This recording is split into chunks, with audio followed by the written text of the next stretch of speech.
In today's video, I'm going to teach you how to delete Opera GX browser. Whether you're switching browsers or freeing up space, I'll walk you through the exact Windows steps and point out a few prompts you'll see along the way. Start by making sure Opera GX is fully closed.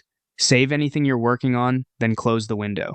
Check the taskbar and system tray to confirm it's not still running in the background. If it looks stuck, you can briefly peek in Task Manager and end any Opera GX process so the uninstaller doesn't complain. Next, open the Windows search. Click the Start button or tap the Windows key to bring up search, then type Apps and Features. When you see Apps and Features or Add or Remove Programs, open it.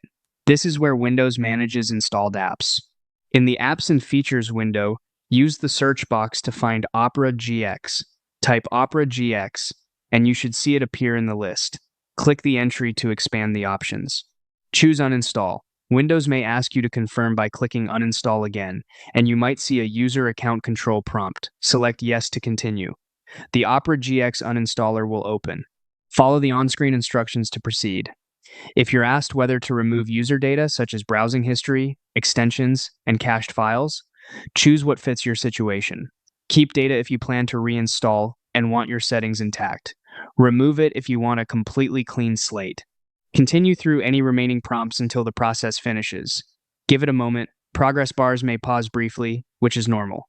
When it's done, the uninstaller will close. Back in Apps and Features, you can search again to confirm Opera GX is no longer listed. If you're prompted to restart Windows, go ahead. That just finalizes removal. And that's it. You've successfully deleted Opera GX from your PC.